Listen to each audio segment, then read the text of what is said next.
یہ سوچ، یہ ذہن پیدا کرنا تمہارے لیے کٹھن ہو تو پھر ایسا کرو، یہ تصور اور یہ سوچ، یہ ذہن بناؤ کہ اللہ تمہیں دیکھ رہا ہے۔ پہلی کیفیت یہ ہو کہ تم اللہ کو دیکھ رہے ہو، اور اگر یہ ذہن نہ بن سکے تو پھر یہ ذہن بناؤ کہ اللہ تمہیں دیکھ رہا ہے۔ جب تم یہ ذہن بنا لو گے تو پھر تمہاری تنہائیاں پاک ہوں گی، پھر تم چھپ کے گناہ سے بچ جاؤ گے۔ چھپ کے گناہ کرنے کا ارادہ جب بھی دل میں آئے تو یہ خیال پیدا کرو کہ میرا رب مجھے دیکھ رہا ہے، تو تنہائیاں پاک ہو جائیں گی۔ حضرت امام اعظم ابو حنیفہ رحمۃ اللہ تعالیٰ علیہ، آپ کے ایک شاگرد ہوئے حضرت داؤد طائی رحمۃ اللہ تعالیٰ علیہ، بڑے نیک، متقی، پرہیزگار، گناہوں سے بچنے والے، صاحب نظر آدمی تھے۔ ایک دن حضرت امام اعظم ابو حنیفہ رحمۃ اللہ تعالیٰ علیہ آپ اپنے شاگرد سے فرمانے لگے کہ اے داؤد طائی، میں نے تجھے جتنا دیکھا ہے پاک، گناہوں سے بچتے ہوئے اور پرہیزگاری اور تقوی میں دیکھا ہے، تو کیا وجہ ہے اس کی؟ تو وہ کہنے لگے استاد جی، میری ماں نے مجھے 10 سال کی عمر میں ایک وظیفہ دیا تھا۔ کہنے لگے بیٹا، تو نے کسی جگہ بھی بیٹھنا ہو، کسی مقام پر بھی ہو، محفل میں ہو یا تنہائی میں ہو، تو 3 بار تم نے یہ کہنا ہے کہ اللہ میرے ساتھ ہے اور اللہ مجھے دیکھ رہا ہے، اللہ میرے ساتھ ہے، اللہ مجھے دیکھ رہا ہے۔ تو کہنے لگے استاد جی، جب بھی دل میں گناہ کا خیال پیدا ہوتا ہے تو میرے دل میں پختہ یقین ایک وہ وظیفہ میں کرتا ہوں تو ساتھ ہی میرے ذہن میں، میری فکر میں، میری سوچ میں یہ بات آ جاتی ہے کہ اللہ میرے ساتھ ہے، اللہ مجھے دیکھ رہا ہے۔ تو جب میرے دل میں یہ خیال پیدا ہوتا ہے تو میں گناہوں سے بچ جاتا ہوں۔ یہ چیز دل میں پیدا کرنا کہ اللہ دیکھ رہا ہے، تنہائی کو پاک کر دیتا ہے۔ تنہائی کو، اور بھائی دنیا دار دیکھے نہ دیکھے، اللہ تو ہر جگہ دیکھ رہا ہے نا۔ وہ بندہ جو چھپ کے دودھ میں پانی ملائے اور بیچے اور سمجھے کوئی نہیں دیکھ رہا، اللہ دیکھ رہا ہے۔ جو 2 نمبر دوائیاں بیچے اور لوگوں کے پیٹ میں وہ زہر بھرے اور سمجھے کہ کوئی نہیں دیکھ رہا، یاد رکھیں اللہ دیکھ رہا ہے۔ جو 2 نمبر چیزیں بیچے اور لوگوں کے ساتھ ظلم کرے، زیادتی کرے اور کہے کوئی نہیں جانتا، کوئی نہیں سمجھ رہا، کسی کو نہیں پتا، وہ غلط فہمی کا شکار ہے۔ میرا مالک دیکھ رہا ہے۔ امیر المؤمنین حضرت عمر رضی اللہ تعالیٰ عنہ، آپ راتوں کو گشت کیا کرتے تھے۔ جب سناٹا چھا جاتا، رات کی اندھیری رات ہو جاتی، تو آپ چہرے پہ نقاب ڈال کر، اوڑھ کر رعایا کی خبرگیری کرنے کے لیے نکلے۔ ایک گھر کے دروازے کے قریب گئے تو اندر سے آواز آتی ہے، ماں اپنی بیٹی سے کہتی ہے، بیٹی تم تینوں بہنیں یتیم ہو، باپ کوئی نہیں ہے، یہ چند بکریوں کا دودھ بیچ کر ہم گزارا کرتے ہیں، گھر کو چلاتے ہیں، تم ایسا کرو اس دودھ میں تھوڑا سا پانی ملا لو تاکہ دودھ بڑھ جائے، پیسے بھی زیادہ بنیں گے۔ تو بیٹی کہنے لگی، اماں میں پانی نہیں ڈالوں گی، باپ نہیں تو کیا ہوا، یتیم ہے تو کیا ہوا، اللہ تو ہے نا، اللہ ہمارا مالک ہے، وہ رزق دینے والا ہے۔ اماں، امیر المؤمنین حضرت عمر نے منع فرمایا ہے کہ کوئی دودھ میں پانی ملا کر نہ بیچے۔ تو ماں کہنے لگی، بیٹا عمر کون سا دیکھ رہے ہیں، کون سا عمر یہاں آپ کو دیکھ رہے ہیں، ملا لو پانی۔ تو اماں سے اپنی بیٹی کہنے لگی، اماں جی اگر امیر المؤمنین حضرت عمر نہیں دیکھ رہے تو رب العالمین تو دیکھ رہا ہے نا، میرا مالک تو تجھے دیکھ رہا ہے۔ تو اگر یہ دل میں احساس پیدا ہو جائے کہ میرا مالک دیکھ رہا ہے تو بندے کی تنہائیاں پاک ہو سکتی ہیں۔ میں آپ کو ایک مثال دیتا ہوں، یاد رکھیں، اگر ایک بندہ چوری کرنے لگے اور اس کو پتہ چل جائے کہ کیمرہ لگا ہوا ہے اور ویڈیو بن رہی ہے اور اس ویڈیو میں وہ بالکل واضح طور پر نظر آ جاؤں گا، تو وہ چوری کرے گا نہیں نا۔ تو اسی طرح اگر بندے کے دل میں خیال آ جائے کہ کوئی نہیں دیکھ رہا، یہ یقین پختہ ہو جائے کہ کوئی نہیں دیکھ رہا، میرا مالک دیکھ رہا ہے، تو اس کی تنہائیاں پاک ہو سکتی ہیں۔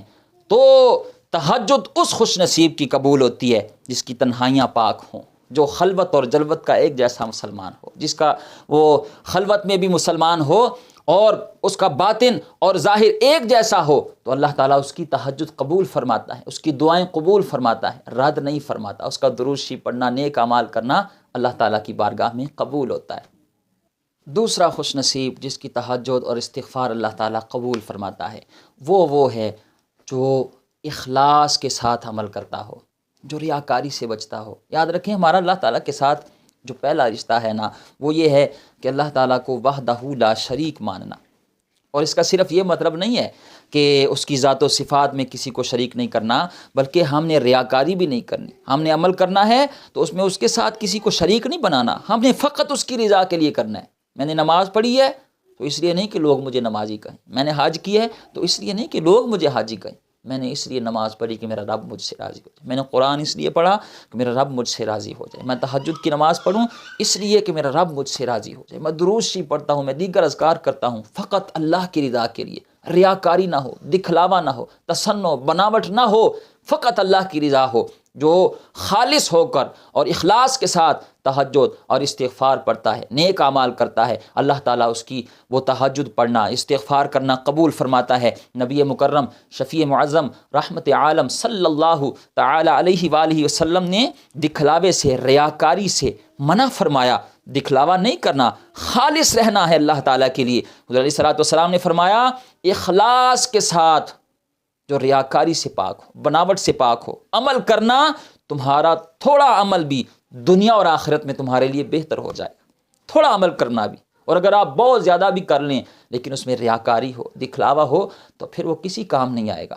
تو اخلاص ہونا عمل میں، یاد رکھیں ہم بہت سارے معاملات بڑی محنت کے ساتھ کرتے ہیں۔ یہ تہجد ہی لے لیں، ہم اٹھے، گرم بستر چھوڑا، وضو کیا، مصلی بچھایا اور 4 10 8 12 نفل پڑھے، اتنی مشقت اٹھائی، نیند قربان کی، گرم بستر چھوڑا، لیکن اگر 2 4 لوگوں کو بھی بتا دیا، ریاکاری بھی کر دی، تو پھر وہ عمل ضائع ہو جائے گا، وہ اللہ تعالیٰ کی بارگاہ میں قبول نہیں ہوگا۔ اللہ تعالیٰ اخلاص کو پسند فرماتا ہے۔ اعلیٰ حضرت سے کسی نے پوچھا حضور میں بے سکون رہتا ہوں، سکون نہیں، دلی سکون ملتا نہیں ہے۔ آپ نے فرمایا ایسا کر، کسی مسلمان کے ساتھ سلوک کر، اچھا سلوک، اور اس طرح سے کر کہ اسے پتہ نہ چلے۔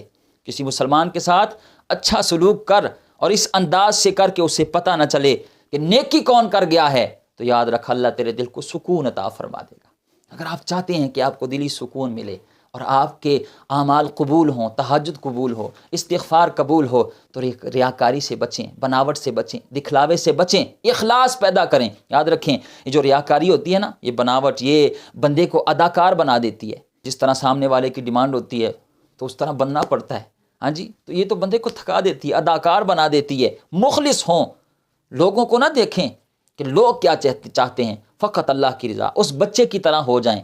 میں آپ کو بڑی خوبصورت مثال دینے لگا ہوں، اگر آپ اس کو سمجھ جائیں گے نا، آپ کا ایمان تازہ ہوگا۔ اس بچے کی، وہ جو بچہ دودھ پینے والا ہے نا، جس کی عمر ہے 1.5 سال، 1.25 سال، تو ماں اسے جب بھی کوئی پیار دیتی ہے تو وہ آگے سے مسکراتا ہے، تو پیار دیتے دیتے اگر ماں اسے کہہ دے کہ گندا بچہ ہے تو پھر بھی آگے سے مسکراتا ہے۔ تو مخلص بندے کی یہ نشانی ہے کہ لوگوں کی وہ پرواہ نہیں کرتا کہ لوگ کیا کہتے ہیں، لوگ کیا کہیں گے، نہیں، وہ یہ چاہتا ہے کہ میرا رب مجھ سے راضی ہو جائے۔ وہ لوگوں کی باتوں کی پرواہ نہیں کرتا، اس لیے کہ اس کا عمل صرف اللہ کی رضا کے لیے ہوتا ہے۔ وہ چاہتا ہے کہ میرا رب مجھ سے راضی ہو جائے، لوگوں کی پرواہ وہ نہیں کرتا۔ اور جب آپ کے عمل میں اخلاص ہوگا، سنو بخاری مسلم کی حدیث ہے، نبی مکرم شفیع معظم رحمت عالم صلی اللہ تعالی علیہ وسلم نے فرمایا کہ قیامت کے دن کچھ لوگوں کو اللہ تعالیٰ فرمائے گا جاؤ تم نے حج کیا تھا، میں تمہیں جنت دیتا ہوں۔ اب وہ بندے رو پڑیں گے، یا اللہ ہم تو غریب لوگ تھے، ہمارے پاس تو اتنے وسائل نہیں تھے کہ ہم حج کر سکتے، ہم نے تو حج کیا ہی نہیں۔ تو رب تعالیٰ فرمائے گا جب حاجی جاتے تھے تو دل تڑپتا تھا نا، دل میں خواہش، نیت تھی نا کہ یا اللہ ہمیں بھی پیسے دے، ہم بھی حج کے لیے جائیں گے، توفیق دے، ہم بھی جائیں گے۔ تو وہ کہیں گے یا اللہ بالکل اس طرح تو تھا، دل تڑپتا تھا جب لوگ مدینے کی حاضری کے لیے جاتے تھے، جب در رسول پر لوگ حاضری کے لیے جاتے تھے دل تڑپتا تھا، جب تیرے گھر کا طواف کرنے کے لیے، حج کی سعادت حاصل کرنے کے لیے لوگ جاتے تھے تو اندر ایک شوق، ایک ذوق تڑپ رہتی تھی۔ تو اللہ پر پیسے تو نہیں تھے، وسائل نہیں تھے، تو اللہ تعالیٰ فرمائے گا میں تمہیں حج کا ثواب دے رہا ہوں، وہ اس لیے کہ وہ جو تمہارا اخلاص تھا، اس اخلاص کے بدلے میں تمہیں حج کا ثواب دے رہا ہوں، اور اسی کے بدلے آج تمہیں جنت عطا کر رہا ہوں، اسی کے بدلے میں تمہیں آج جنت عطا کر رہا ہوں۔ اگر آپ مخلص ہوں تو پھر آپ کی تہجد اور استغفار قبول ہوگی، اور اگر آپ دنیا کو راضی کرنا شروع ہو جائیں گے تو یاد رکھیں یہ آپ کو تھکا دے گی، آپ دنیا کو راضی نہیں کر سکتے۔ یہاں تو ہر بندے کی اپنی ڈیمانڈ ہے، آپ کس کس کو راضی کریں گے، کس کو راضی کریں گے، تھک جائیں گے، فقط اللہ کو راضی کریں، اس کے پیارے حبیب کو راضی کرنے کی کوشش کریں۔ چھوڑ دیں دنیا ناراض ہوتی ہے، راضی ہوتی ہے، چھوڑ دیں، اللہ کی رضا کو اپنا مطمع نظر بنائیں، کوشش کریں کہ اللہ ہم سے راضی ہو جائے اور مدینے والے محبوب کی نظر کرم ہو جائے، تو پھر دنیا بھی سنور جائے گی، آخرت بھی سنور جائے گی۔ تو دوسرا وہ خوش نصیب بندہ ہے جس کے عمل میں اخلاص ہو، اللہ تعالیٰ اس کی تہجد استغفار قبول فرماتا ہے۔ تیسرا خوش نصیب بندہ مومن جس کی تہجد اور استغفار اور دیگر عبادات اور دعائیں اللہ تعالیٰ قبول فرماتا ہے، وہ خوش نصیب ہے جس کا رزق حلال ہو، جس کی کمائی پاک ہو۔ آپ قرآن پڑھیں نا، بندہ مومن کی زندگی میں رزق حلال کی بڑی اہمیت ہے۔ رب تعالیٰ نے قرآن مجید میں مومن کو حلال اور طیب چیزیں کھانے کا حکم ارشاد فرمایا ہے۔ پاک کتاب، پاک رسول اور پاک دین کے ماننے والے پاک ذہن لوگوں کو حکم دیا ہے کہ تمہارا رزق بھی پاک ہونا چاہیے۔ اللہ تعالیٰ نے بہت ساری نعمتیں پیدا کی ہیں انسان کے لیے، لیکن وہ ساری اس کے کھانے کے لیے نہیں ہے۔ کچھ رزق انسانوں کا ہے، کچھ حیوانوں کا ہے۔ انسان کو حکم ہے کہ وہ صرف اپنے حصے کا رزق کھائے گا، اور اس میں سے بھی صرف وہ کھائے گا جو اللہ نے اس کے لیے حلال کر دیا ہے۔ یاد رکھیں، مومن جب روحانی زندگی گزارنا چاہے کہ اسے عبادت میں لذت ہو، اسے سجدوں میں سرور آئے، تلاوت میں مٹھاس حاصل ہو، تو اس کے لیے سب سے پہلی اور اہم شرط ہے کہ اس کا رزق پاک ہونا چاہیے۔ قرآن کریم میں ارشاد فرمایا اللہ تعالیٰ نے، اے ایمان والو، ہماری دی ہوئی پاکیزہ چیزیں کھاؤ۔ بندہ مومن کو حکم ہے کہ وہ جو کھائے حلال کھائے، حرام سے منع فرمایا۔ نبی مکرم شفیع معظم رحمت عالم صلی اللہ تعالی علیہ وآلہ وسلم نے ارشاد فرمایا جو گوشت حرام سے پلے گا وہ جنت میں نہیں جائے گا، اس لیے کہ جنت پاک لوگوں کی جگہ ہے، تو وہاں ناپاک لوگ کیسے جا سکتے ہیں؟ پاک لوگوں کی جگہ ہے جنت، تو جسم جو حرام سے پلا، فرمایا وہ جنت میں نہیں جا پائے گا۔ بندہ مومن کا رزق حلال اور پاکیزہ ہونا چاہیے۔ جناب حضرت علی المرتضیٰ شیر خدا کرم اللہ تعالی وجہہ الکریم فرماتے ہیں کہ حضور علیہ السلام کی بارگاہ میں ایک بدو، ایک دیہاتی عام سا آدمی آیا، اور یہ جو عام سے لوگ آتے تھے نا حضور کی بارگاہ میں، کئی مرتبہ بڑی خاص بات کر دیتے تھے۔ اس عام سے بندے نے نا فٹافٹ حضور کی بارگاہ میں 2 سوال عرض کیے۔ عرض کرنے لگے، یا رسول اللہ صلی اللہ علیہ وآلہ وسلم، مجھے اسلام کی آسان ترین چیز بھی بتا دیں اور مشکل ترین چیز بھی بتا دیں۔ تو نبی پاک صلی اللہ تعالی علیہ وسلم نے فرمایا، اسلام کی آسان ترین چیز کلمہ پڑھنا ہے، لا الہ الا اللہ محمد الرسول اللہ صلی اللہ تعالی علیہ وآلہ وسلم، اور اسلام کی مشکل ترین چیز ہے حرام سے بچنا۔ آج لوگ رزق کے معاملے میں بے پرواہی نہیں کرتے، کہاں سے آ رہا ہے، کہاں سے وہ کما رہے ہیں، کس طرح کما رہے ہیں، تو بڑی وضاحت کے ساتھ اسلام نے ان چیزوں سے منع کیا ہے۔ بلکہ بندہ مومن کو تو حکم ہے کہ بندہ مومن شک والی چیز سے بھی بچے گا۔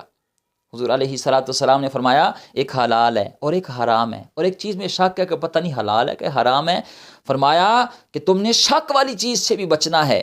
یار تھوڑا کھاؤ، پاکیزہ کھاؤ، جتنا اللہ نے دیا ہے اس میں قناعت اختیار کرو۔ یاد رکھیں، جو بندہ روز گوشت کھاتا ہے نا، تو پھر ڈاکٹر بھی جلدی پرہیز بتا دیتے ہیں، پھر وہ کھا نہیں پاتا۔ اور جو بندہ محنت مزدوری کر کے رزق حلال کماتا ہے، اور کھانا بھی وہ اچار سے اور پکوڑوں سے روٹی اور نان کھاتا ہے وہ، ہاں جی، اور اس کی صحت بھی ٹھیک رہتی ہے۔ تو تھوڑا ہو لیکن حلال ہو، پاکیزہ ہو، ستھرا ہو۔ آپ نے اگر 10,000 کا سوٹ خریدا ہے اور اس میں 9,000 حلال ہیں اور 1,000 حرام کا ہے، آپ وہ سوٹ پہن کر جتنی مرضی نمازیں پڑھ لیں، جتنی مرضی آپ عبادتیں کر لیں، آپ کی دعائیں، آپ کی وہ عبادتیں قبول نہیں ہوں گی۔ ایک بندہ نا بڑے درد کے ساتھ دعا مانگ رہا تھا، بڑے درد کے ساتھ، اس کے لفظوں میں بڑا درد تھا۔ آج بھی لوگ شکوہ کرتے ہیں نا کہ جی ہماری دعائیں قبول نہیں ہو رہی، تو بڑے درد کے ساتھ وہ دعا مانگ رہا تھا۔ تو آقا کریم صلی اللہ تعالی علیہ وسلم نے جب اسے دیکھا تو نبی پاک صلی اللہ تعالی علیہ وسلم نے فرمایا، یہ جب تک چاہے دعا مانگے اس کی دعا قبول نہیں ہوگی۔ یا رسول اللہ وہ کیوں؟ فرمایا اس لیے کہ جو کھا کے آیا ہے وہ بھی حرام ہے، جو پی کے آیا ہے وہ بھی حرام کمائی کا ہے، جو کپڑا پہنا ہوا ہے وہ بھی حرام کمائی کا ہے، تو پھر بتاؤ اس کی دعا کیسے قبول ہو؟ تو دعاؤں کی قبولیت اور روحانیت حاصل کرنے کے لیے شرط ہے کہ بندے کا رزق حلال ہو۔ آج سارا زمانہ پوچھتا پھرتا ہے، نماز میں دل نہیں لگتا، قرآن میں دل نہیں لگتا، مسجد میں جاتا ہوں تو پھر باہر نکلنے کو دل کرتا ہے۔ یار دیکھ تیری کمائی ٹھیک ہے، تو نہیں کسی کا خون تو نہیں نچوڑا، کسی غریب کے ساتھ ظلم تو نہیں کیا، کسی کے پیسے تو نہیں دبائے۔ کسی بزرگ کے پاس ایک بندہ آ گیا اور کہنے لگا، حضور بڑے پیروں، عالم اور علماء اور صلحاء کے پاس گیا ہوں، لیکن مسئلہ حل نہیں ہو رہا، میرے گھر کے کونے سے چیخوں کی آواز آتی ہے، تو آپ چلے میرا مسئلہ حل ہو جائے۔ تو بزرگ کہنے لگے، جب اتنے سارے آئے ہیں تو میں کیا مسئلہ حل کروں گا، جا چلا جا۔ تو وہ کہنے لگے، نہیں حضور اصرار کیا اس نے۔ تو آپ فرمانے لگے، جانے کی ضرورت نہیں ہے، تو سوچ اپنی سابقہ زندگی میں دیکھ، کہیں تو نے کسی غریب کا، یتیم کا مال تو نہیں دبایا، اور اس کونے میں تیرے وہ پیسے تو نہیں لگ گئے جہاں سے وہ چیخنے کی آواز آتی ہے۔ وہاں کسی یتیم کا مال تو نہیں ہے، کسی بیوہ کی آہیں تو نہیں ہے، تو نے کسی غریب کا خون تو نہیں نچوڑا۔ آج ہم 1.5 لاکھ روپے کی گاڑی میں مٹی کا تیل نہیں ڈالتے کہ انجن خراب ہو جائے گا، اور یہاں تو اپنے اس جسم میں وہ حرام لقمے ڈالے گا تو پھر روحانیت آئے گی، سکون آئے گا۔ یاد رکھیں، اگر آپ چاہتے ہیں تہجد قبول ہو، عبادات قبول ہوں، دعائیں قبول ہوں، تو پھر رزق حلال کا ہونا یہ سب سے اہم ہے۔ یہ اندر کا انجن تب ہی ٹھیک رہے گا، نماز میں سکون تب ہی ملے گا، قرآن پڑھنے میں لذت تب ہی محسوس ہوگی، سجدہ کرنے کو جی تب ہی چاہے گا، درود سے زبان کو تر رکھنے کو تب ہی جی چاہے گا جب رزق پاک ہوگا، جب رزق حلال ہوگا۔ جب رزق حلال ہوگا تبھی تہجد قبول ہوگی، استغفار قبول ہوگا۔ حضرت بایزید بستامی رحمۃ اللہ تعالی علیہ ایک دن ایک مشکوک لقمہ کھا لیا تھا، شک والا تھا، پتہ نہیں کہ حلال ہے کہ حرام ہے۔ فرماتے ہیں 40 دن گزر گئے، میرا نماز میں دل نہیں لگ رہا، ایک مشکوک لقمہ کھایا۔ اور یہاں تو وہ بابا جی بلے شاہ صاحب کہتے ہیں کہ حج بھی کیتی جاندے ہو تے لہو بھی پیتی جاندے ہو، تسی کھو کے مال یتیماں دا تے بھج مسیتی جاندے ہو، پھٹ دلاں دے سیندے نہیں تے ٹوپیاں سینتی جاندے ہو، اور نفس تے چھری پھیر دے نہیں دمبے کیتی جاندے ہو۔ دسو تے صحیح بلے شاہ نو تسی کی کچھ کیتی جاندے ہو؟ اگر تہجد اور دعائیں قبول کرنا چاہتے ہیں، رب کا قرب چاہتے ہیں، اس کی رحمتیں سمیٹنا چاہتے ہیں، اس کی معیت، اس کی مدد چاہتے ہیں، تو اپنے رزق کو پاک کریں۔ اور یاد رکھیں، یہ جو ہماری سوچ ہے نا کہ بس اگر میں نے اس طرح سے نہ کمایا تو کیا بنے گا، یاد رکھیں آپ کا جو مقدر ہے، آپ کا جو نصیب ہے، آپ کا جو رزق ہے، وہ آپ کو مل کے رہے گا۔ میرے نبی پاک صلی اللہ تعالی علیہ وآلہ وسلم نے ارشاد فرمایا، تیرا رزق تجھے اس طرح تلاش کرتا ہے جس طرح موت بندے کو تلاش کرتی ہے۔ موت سے جس طرح تو نہیں نہ بچ سکتا، اس طرح جو تیرا رزق ہے وہ تجھے پہنچ کے رہے گا۔ تو کیوں تو غلط کی طرف، وہ تجھے اختیار دیا گیا ہے، بچ جا اور رزق کو حلال طریقے سے کما اور حلال کھا۔ جب تو اختیار کرے گا رزق حلال، تیری تہجد قبول ہوگی۔ کسی غریب کا حق نہ دبائیں، کسی مزدور کی مزدوری نہ دبائیں، کسی کے ساتھ ظلم نہ کریں۔ اور یہ صرف وہ اشرافیہ اور بڑے لوگ نہیں، یہ جو مستری اگر دہاڑی پہ لگتا ہے تو وہ سیدھی دیوار میں سارا دن گزرنے کے بعد 700 اینٹیں لگاتا ہے، اور یہی مستری اگر وہ ٹھیکے پہ کام لے لے تو پھر اس نے اپنی مرضی سے وہ ختم کرنا ہوتا ہے، پھر وہ دہاڑی میں 1500 اینٹیں لگا دیتا ہے۔ تو اس کو سوچنا چاہیے، اس طرح سے تیرا رزق حلال رہے گا۔ وہ ڈاکٹر صاحب جو سرکاری ہاسپٹل میں بیٹھتے ہیں اور وہاں پر وہ بیمار آتے ہیں تو سیدھے منہ سے ان سے بات نہیں کرتا، حالانکہ لاکھ روپے تنخواہ ہے اس کی، اور شام کو جب وہ کلینک پر بیٹھتا ہے 5000 روپے فیس لیتا ہے، تو وہاں بابا جی اور بزرگوں اور حاجی صاحب آؤ بیٹھو میں چیک کرتا ہوں، وہاں بڑے اخلاق سے اور بڑے پیار سے بات کرتا ہے۔ تو ایسے ڈاکٹر کا رزق حلال رہتا ہے؟ اسے سوچنا چاہیے کہ میں کیا ظلم کر رہا ہوں، کیا زیادتی کر رہا ہوں۔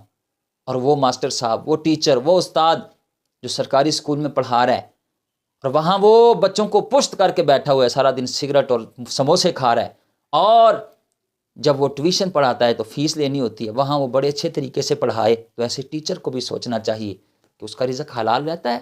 جب تک رزق حلال نہیں ہوگا آپ کی دعائیں قبول نہیں ہو سکتی، آپ کی نماز تہجد قبول نہیں ہو سکتی، آپ کا استغفار کرنا قبول نہیں ہو سکتا۔ دعائیں قبول کروانی ہیں، تہجد قبول کروانا ہے، تو رزق حلال اپنے اندر اپنے لیے اختیار کرنا ہوگا۔ چوتھا خوش نصیب جس کی تہجد استغفار اللہ تعالیٰ قبول فرماتا ہے، وہ ہے جس کو اللہ تعالیٰ عمل کی توفیق دے دے، جسے اللہ تعالیٰ عمل کی توفیق دے دے۔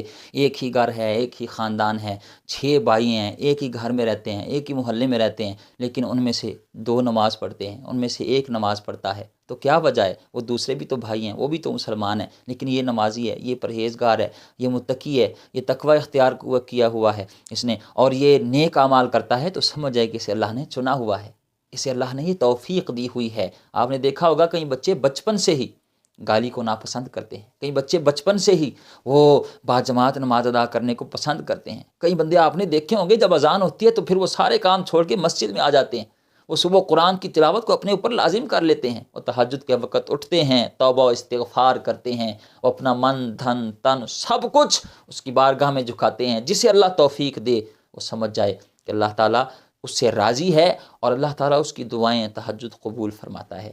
امید ہے بات سمجھ گئے ہوں گے۔ اللہ تعالیٰ ہمیں بھی ان خوش نصیب لوگوں میں شامل فرمائے، آمین بجاہ نبی الامین صلی اللہ تعالی علیہ وآلہ وسلم۔